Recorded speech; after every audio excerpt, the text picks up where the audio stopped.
கேட்டு ஆன்மீக சேருங்க. அம்மா உங்களது உரையை துவங்கலாமா? நன்றி அம்மா. வாழ்க வையகம், வாழ்க வையகம், வாழ்க வளமுடன். சிந்தனையை உடல் நலத்தை சீரமைத்து உய்வித்த குருவே வாழ்க, குருவின் மலரடி போற்றி. தியானமே யோகம், யோகமே ஞானம். தமிழ் ஆனந்த யோகம் வாழ்க வளமுடன். தமிழ் ஆனந்த யோக அன்பர்கள் அனைவருக்கும் எனது இனிய மாலை வணக்கங்கள். இறைஞான ஆசிரியர் நன்மணி ஐயா பார்வையில் வேதாத்திரிய தத்துவங்கள் பாகம் 2 ஈகை எப்போது ஈகை ஆகிறது என்ற தலைப்பில் எனக்கு பேச வாய்ப்பளித்த இறைஞான ஆசிரியர் நன்மணி ஐயாவிற்கு எனது அநேக கோடி நன்றிகளையும் வணக்கங்களையும் முதற்கண் தெரிவித்துக் கொள்கிறேன். நமது ஆசான் சூக்குமமாக இருந்து இந்த நிகழ்வை சிறப்பாக நடத்தி கொடுப்பாராக. வாழ்க வளமுடன். பொதுவாகவே நாம் எல்லோரும் சமுதாயத்துல எப்படி இருக்கணும்னு நினைப்போம்னா, இன்பமாகவும் மகிழ்ச்சியாகவும் ஆனந்தமாகவுமே இருக்க வேண்டும் என்றுதான் நினைப்போம். ஆனால் நம்மால் அவ்வாறு எல்லா நேரத்திலையும் இருக்க முடியாது தானே. சதா சர்வ காலமும் எல்லா நேரமும் என்ன பண்ணுவோம்னா, ஏதோ ஒன்று கிடைக்காததை பத்தி கவலைப்பட்டு கொண்டே, கிடைத்ததை அனுபவிக்காம துன்பத்தை அனுபவித்து கொண்டே இருக்கிறோம். அதனால் ஆனந்தத்தை இழக்கிறோம். ஆனால் இன்பத்துடன் வாழ்வதும் துன்பத்துடன் வாழ்வதும் நமது கையில் தான் இருக்கிறது. அது எப்படி என்றால், போதும் என்ற மனமே பொன் செய்யும் மருந்து என்ற சிந்தனையுடன் நமக்கு இறைநிலை நல்லதைத்தான் கொடுத்திருக்கிறது, எப்பொழுதும் நல்லதைத்தான் இறைநிலை செய்யும் என்ற சரணாகதி நிலையில் இருந்தோமானால் துன்பம் என்ற பேச்சுக்கே இடமில்லை. சரி, இப்போது இன்பம் துன்பம் இரண்டும் மாறி மாறித்தான் வரும் என்று பார்த்தோம். துன்பம் என்பது பிறராலும் நம்மாலும் மற்றும் நமது கர்ம வினைகளாலும் விளைகின்றன. இதில் இயற்கை துன்பம் செயற்கை துன்பம் என்று 2 உண்டு. அதாவது தேவைகள் 3ஆல் வரக்கூடிய இயற்கை துன்பம் உணவு, உடை, இருப்பிடம். இது அனைவருக்கும் எல்லா ஜீவராசிகளுக்கும் பொருந்தும் என்பதை நாம் அறிவோம். ஆனால் செயற்கை துன்பம் என்பது மனிதர்களாகிய நம்மளுக்கு மட்டும்தான் வருகிறது. அது 3 விதங்களில் வருகிறது. அவைகள் என்னவென்றால், நமக்கு நாமே தேடிக்கொள்வது, பிறரால் நமக்கு வரக்கூடியது மற்றும் நமது கர்ம வினைகளான சஞ்சித கர்மம், பிராரப்த கர்மம் ஆகியவற்றால் வருவது. இதில் நமக்கு நாமே தேடிக்கொள்வது எப்படி என்றால், ஒரு பொருள் நமக்கு தேவையாகவே இருக்காது. ஆனால் பொருள் மயக்கத்தினாலும் மற்றவரிடம் இருக்கிறதே, நம்மிடம் இருந்தால் நன்றாக இருக்குமே என்ற ஆசையினாலும் அதை வாங்கி உபயோகிக்கிறோம். அது எப்படி என்றால், இப்போ நமது வீட்டு வாசல்ல கார் வைக்க இடம் இருக்கிறது, ஆனால் கார் நமக்கு தேவையே இல்லை என்று வைத்துக் கொள்வோம். ஆனாலும் ஒரு விலை உயர்ந்த காரை வாங்கி வீட்டு வாசலில் வைத்து விடுவோம். அது இருக்கிறதே என்பதற்காக எப்பொழுதாவது தான் எங்கேயாவது எடுத்துக்கொண்டு போய் உபயோகிப்போம். அதனால் டிரைவர் சம்பளம், பெட்ரோல், மெயின்டெனன்ஸ் என்று வருடத்திற்கு மேற்கொண்டு எவ்வளவு செலவு என்று புலம்பி கவலைப்பட்டு துன்பப்படுவோம். அதன் பிறகு அமைதி, ஆரோக்கியம் எல்லாவற்றையுமே இழந்து விடுவோம். மற்றும் சிலர், நான் யாருக்கும் துன்பமே கொடுப்பதில்லையே, ஆனால் பிறர் எனக்கு துன்பம் கொடுத்து கொண்டே இருக்கிறார்கள், அப்படி அவர் கொடுக்கும்போது நம்ம அதை திருப்பி கொடுக்கலாமா வேண்டாமா என்று கேள்வி கேட்பார்கள். அதற்கு ஆனால் கண்டிப்பாக அதற்கு எதிர்வினை செய்யவே கூடாது. மேலும் அந்த துன்பத்தை நாம் பொறுத்து கொள்ளத்தான் வேண்டும். இதைத்தான் ஆங்கிலத்தில் do not react, do respond என்று கூறுவார்கள். ஆகையால் இத்தகைய துன்பங்கள் வினைப்பதிவுகளால் வரும் துன்பங்களையும் மனிதர்களாகிய நாம் பொறுத்து கொள்ளத்தான் வேண்டும். இதை நமது நன்மணி ஐயா என்ன கூறுகிறார் என்றால், இத்தகைய துன்பங்கள் மற்றும் வினைப்பதிவுகளால் வரும் துன்பங்களையும் மனிதர்களாகிய நாம் பொறுத்து கொள்ளத்தான் வேண்டும். இறைவனிடம் சென்று வாக்குவாதம் செய்வதாலும் முறையிடுவதாலும் எந்த ஒரு உபயோகமும் கிடையாது. இதை திருவள்ளுவர் தன் குறளில் என்ன சொல்கிறார் என்றால், இன்னா செய்தாருக்கும் இனியவே செய்யாக்கால் என்ன பயத்ததோ சால்பு. இதன் பொருள் என்னவென்றால், துன்பம் கொடுப்பவனுக்கு நீ நன்மையே செய் என்கிறார். நமக்கு தீமை செய்தவருக்கும் நன்மையே செய்யாவிட்டால் சான்றாண்மையினால் பயன்தான் என்ன என்பதுதான் அதன் பொருள். மேலும் நமது ஆசான் வேதாத்ரி மகரிஷி அவர்களின் தத்துவத்தின்படி நாம் ஆழ்ந்து சிந்தித்தோம் என்றால், ஒருவரின் கர்ம வினையின்படி அவரு துன்பத்தை ஏற்றுக்கொள்ளக்கூடிய நேரத்துல தான் அந்த துன்பமே வரும். அதாவது கர்ம வினை ஒன்று கழிய போகிறது என்ற வேளை வரும்போதுதான் அந்த துன்பம் பிறர் மூலமாக நமக்கு வரும். அந்த மாதிரி துன்பங்களை நாம் விழிப்புணர்வுடன் இருந்து கொண்டு உணர்ந்து தவிர்த்து கொள்ள வேண்டும். இதனால் பிறர் நமக்கு துன்பம் கொடுக்கும் போது அவருக்கு அந்த துன்பத்தை திருப்பி கொடுக்காமல் இருக்கும் விழிப்புணர்வுடன் இருப்பது மிக மிக முக்கியம். இதை நமது ஐயா எப்படி சொல்கிறார் என்றால், தமிழில் ஒரு அழகான வார்த்தையை மேற்கோள் காட்டியிருக்கிறார். அதாவது பழிவாங்குதல் அப்படின்னு ஒரு வார்த்தை, அந்த வார்த்தையை சுட்டி காட்டி உள்ளார். பழிவாங்குதல் என்ற உணர்வு வரவே கூடாது. அந்த உணர்வு வராமல் ரொம்ப ஜாக்கிரதையாக செயல்பட்டு அந்த துன்பத்திலிருந்து நாம் விடுபட வேண்டும். எவர் ஒருவர் பிறர் கொடுக்கும் துன்பத்தை பொறுத்து கொண்டும் பிறர் துன்பத்தை போக்கும் செயல்களையும் செய்து கொண்டே இருந்தாலே அவர் 100% இரண்டொழுக்க பண்பாட்டினை கடைபிடிக்கிறார் என்றே கருத வேண்டும். நான் எனது வாழ்நாளில் யாருடைய உடலுக்கும் மனதிற்கும் துன்பம் தரமாட்டேன். துன்பப்படும் உயிர்களுக்கு என்னால் ஆன உதவிகளை செய்வேன் என்பதுதான் அது. அந்த நிலையை நாம் அடைந்த பிறகு அவர் செய்யும் எல்லா துன்பம் போக்கும் செயல்களும் ஈகை என்ற கேட்டகரியில் வந்துவிடும். அவருக்கு இந்த ஈகை, தானம், தர்மம் எல்லாமே இயல்பாக வந்துவிடும். சரி, இப்பொழுது சமுதாயத்திலிருந்து துன்பம் போக்கும் செயல்கள் எல்லாம் ஈகை என்னன்னு நம்ம நினைக்க முடியாது. ஈகை என்ன என்பதை நாம் மிகுந்த கவனத்துடன் ஆராய்ந்து சிந்தித்துத்தான் செய்ய வேண்டும்.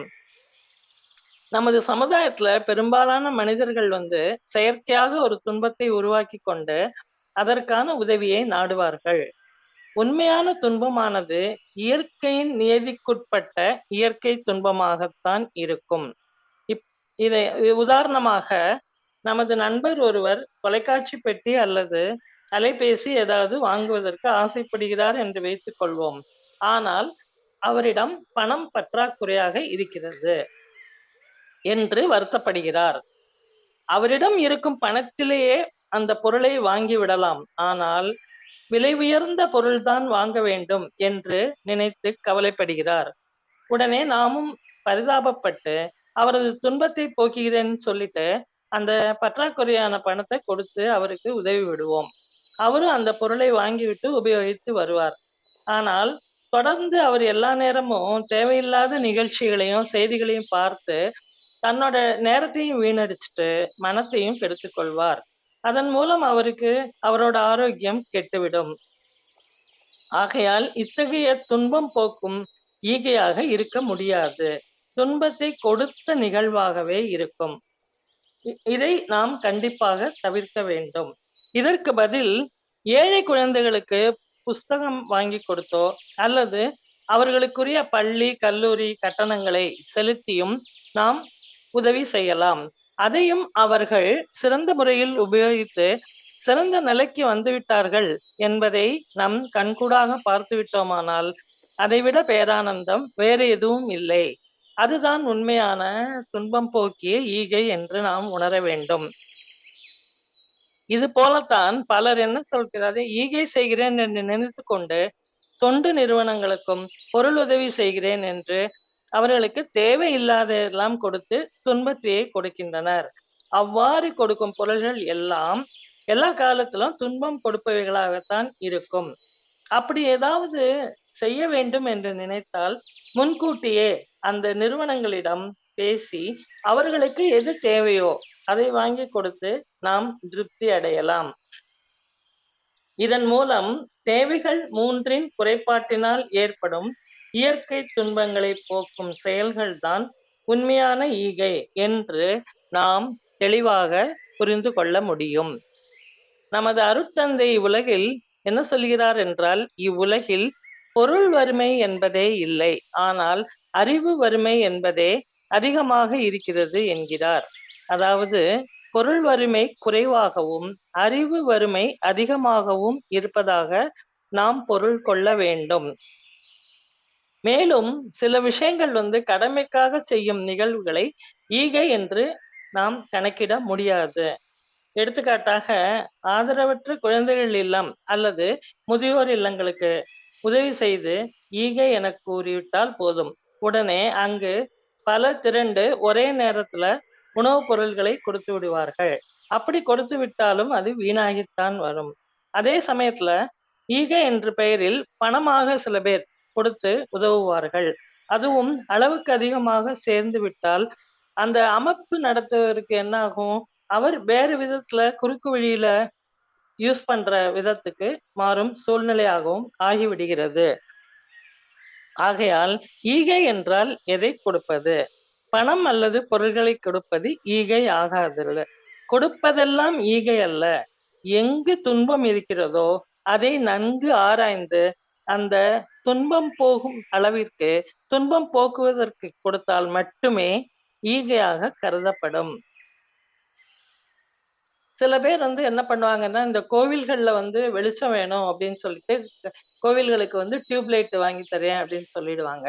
வாங்கி கொடுத்துட்டு அதுலயே அவங்க பேரு, அட்ரஸ், ஃபோன் நம்பர் எல்லாத்தையும் பிரிண்ட் பண்ணி வச்சுட்டு அந்த இடத்தையே, வெளிச்சம் வர இடத்தையே மறைச்சு விட்டுருவாங்க. அப்ப எதுக்காக கொடுத்தோம் அப்படிங்கிற ஒரு இதுவே அந்த இடத்துல ஃபுல்ஃபில் ஆகல. அப்படி கொடுத்தாலும் அது ஈகை ஆகாது. அது பெருமைக்காக கொடுத்த நிகழ்வாகவே இருக்கும். சோ இன்பம் பெறுவதற்காக பொருள்களை கொடுத்தால் அது ஈகை ஆகாது. துன்பம் போக்கும் செயல்களை செய்வதும் பொருள்களை கொடுப்பதும் மட்டுமே ஈகை என நாம் புரிந்து கொள்ளலாம். நன்கு ஆராய்ந்து பார்த்தால் ஈகை என கொடுக்கும் பொருள்கள் 99% ஈகையே அல்ல என நமது நன்மணி ஐயா அவர்கள் கூறியிருக்கிறார். அவர் இந்த சமுதாய தொண்டு அமைப்புகளின் மூலம் பெற்ற 33 வருஷ அனுபவத்தால் இதை கூறுகிறார். சரி, உயிர் வாழ்வதற்கு இயற்கை துன்பத்திலிருந்து விடுபட வேண்டும் என்பதால் அவற்றை போக்குவதே 100% ஈகை என நாம் கூறலாம். நமது ஐயா ஒரு உதாரணம் கூறியிருக்கிறார். அது என்னவென்றால், இப்போ ஒருவருக்கு ஒரு நோய் வந்து விடுகிறது, அதன் மூலம் அவர் அவதிப்படுகிறார். அதனால அதுக்குரிய ரூபா பொருள் உதவி எல்லாத்தையும் நாம் கொடுத்து அந்த நோயிலிருந்து அவரை விடுபட செய்யலாம். அது ஈகை என்றுதான் வரும். ஆனால் அதற்கு பிறகு அவரிடம் அவரது அறியாமையால் செய்த தவறினால் தானே அந்த வியாதி வந்தது, அதனால் மேற்கொண்டு அவர் செய்யக்கூடாது என்ற அறிவுரையை நாம் ஈகையாக கண்டிப்பாக அவருக்கு கொடுக்க வேண்டும். அதை அவர் புரிந்து கொண்டு அதற்கு பின் நன்றாக வாழ்ந்தால் நமக்கு சந்தோஷம்தான். ஆனாலும் அதற்கு பிறகும் அவர் மீண்டும் மீண்டும் அந்த தவறையே செய்து கொண்டிருந்தால் அவருக்கு நாம் திரும்ப உதவி செய்ய வேண்டியது இல்லை. மீறி செய்தாலும் அது ஈகை ஆகாது என்று கூறியிருக்கிறார். மேலும் ஈகை பற்றி நமது நன்மணி ஐயா இன்னும் ஒரு விஷயத்தை குறிப்பிட்டு இருப்பார். அதாவது தனி மனிதர்கள், NGO, அதாவது நான் கவர்மெண்ட் ஆர்கனைசேஷன் என பல அமைப்புகளை அமைத்து அவற்றை பொருளீட்டும் ஒரு தொழிலாகவே நிறைய பேர் செய்து கொண்டிருக்கிறார்கள். அண்மை காலத்தில் நிறைய அமைப்புகள் அரசாங்கத்தால் முடக்கப்பட்டும் விட்டது என்பதை நாம் அறிவோம். இதற்கு எங்களது ஒரு சொந்த அனுபவமே இருக்கிறது. அதை நான் இந்த இடத்தில் பகிர்ந்து கொள்கிறேன். நான் அலுவலகத்தில் பணி செய்து கொண்டிருக்கும் போது ஒரு நம்பத்தக்க நண்பர் தான். அவர் மூலம் மாதம் ஒரு குறிப்பிட்ட தொகையை ஒரு அனாதை ஆசிரமத்துக்கு கொடுத்து கொண்டே வந்தோம். நாம் ஏதோ நல்ல செயலை செய்து விட்டோம், ஈகை செய்து விட்டோம் என நிம்மதியாக இருந்து கொண்டு இருந்தோம். ஆனா பிற்காலத்துல என்னாச்சுன்னா அது சரியான முறையில் செயல்படவில்லை என்று நிறைய தவறுகள் நடந்திருக்குன்னு தெரிய வந்து அதை அரசாங்கத்தால் முடக்கப்பட்டு விட்டது. சரி, நம்ம கர்ம வினை இன்னும் கழியவில்லை என்று நாங்கள் பேசாமல் இருந்தோம்.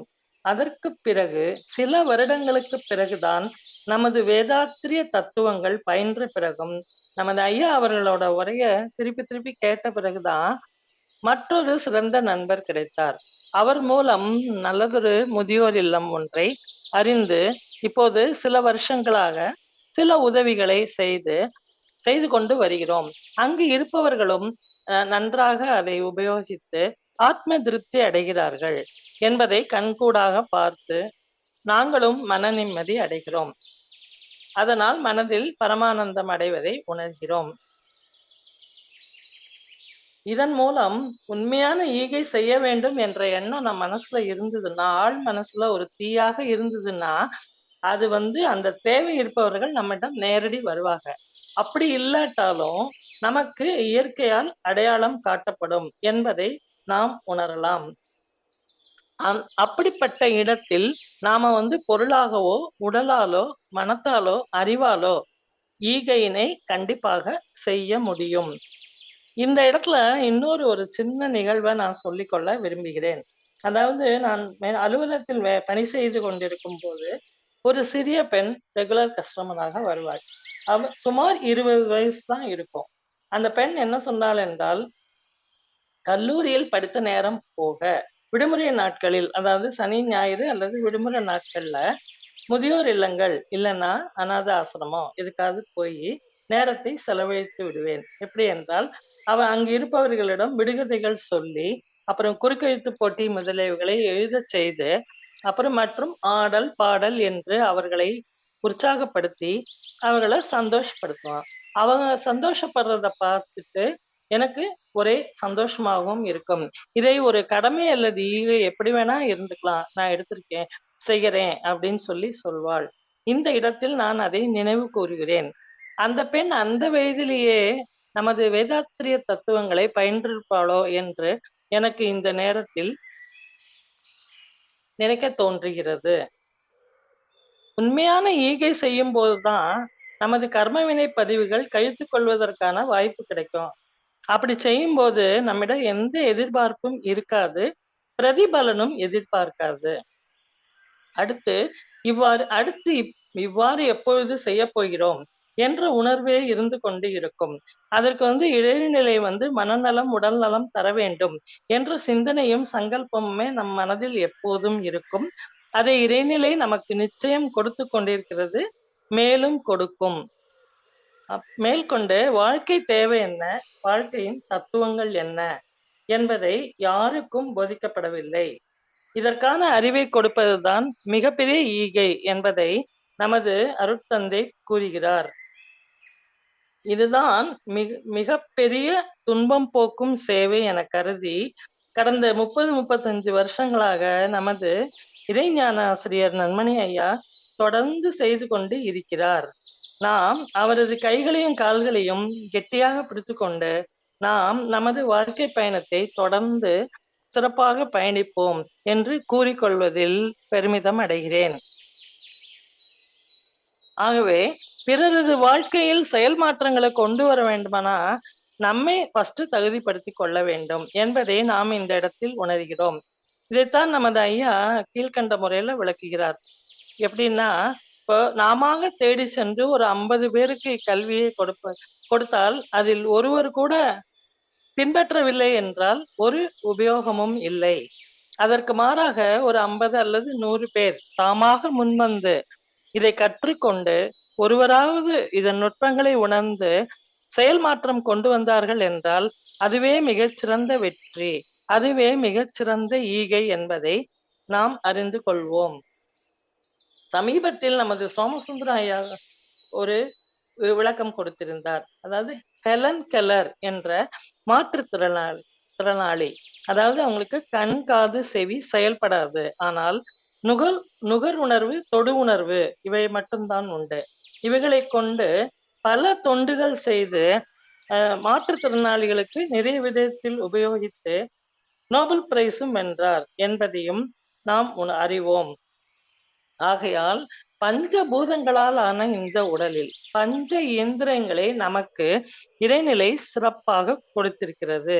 இவைகளை வைத்துக்கொண்டு இறைநிலைக்கு நன்றி செலுத்தி கொண்டு இரண்டொழுக்க பண்பாட்டையும் நாம கடைப்பிடிச்சு நம்மாலான துன்பம் போக்கும் செயல்களை செய்து கொண்டு மற்றவருக்கும் நம்மால் முடிந்தவரை இந்த அறிவை ஈகையாக கொடுப்போம் என்று நாம் சங்கல்பம் செய்து கொள்வோம்.